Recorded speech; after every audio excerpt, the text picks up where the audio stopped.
আমাদের সেনাপ্রধান ইনি দাড়ি রেখেছেন, এটাকে নিয়ে দেখলাম দাড়ি বিদ্বেষীরা টল করতেছে, কয় ইনি গুপ্ত, ইনি ওদের প্রোডাক্ট। এটা কিন্তু ভুল বলছেন ভাই। কারণ জামাতের মধ্যে দাড়ি রাখার সংস্কৃতি নাই, এটা সুন্নাত। এই সুন্নাত নিয়ে টল করা মানে আপনার ইমান চলে যাবে। এটা জামাতের প্রোডাক্ট কখনোই বলতে পারেন, কারণ জামাতেরা দাড়ি রাখে না। আমির হলে দাড়িটা রাখে শুধুমাত্র ইসলাম নাম আছে এই জন্য। তাছাড়া দাড়ি রাখা ওদের আদর্শ না, ওদের সংস্কৃতি না। তো একটা কথা বলি যে ওয়াকারুজ্জামান ভাইয়ের ভাগ্য ভালো, শেখ হাসিনার আমল নাই। না হয় জেনারেল ওয়াকার নিশ্চিত ওই বর্গিজা ও গয়ে দীর্ঘি অর্থাৎ এই হতেন। শিবির জামাতের ত্যাগ খেত, শিবির জামাতের ত্যাগ খেত না, বলুন কওমির ত্যাগ খেত, কারণ শিবির দাঁড়িয়ে রাখে না।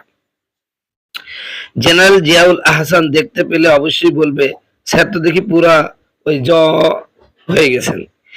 এই এক দাড়ির কারণে কত সৈনিক চাকরি হারালো, ওই দাড়ির কারণে টিপকান্দের পুলিশ বরখাস্ত হলো, এই দাড়ির কারণে কত মানুষ শিবির জামাত ত্যাগ খেয়ে প্রাণ হারালো। সেই দাড়ি যখন সেনাপ্রধানের মুখে দেখতে পাই ভালোই লাগে, অন্তত কিছু দিনদার সৈনিক দাড়ি রাখার সুযোগ পাবে ইনশাআল্লাহ।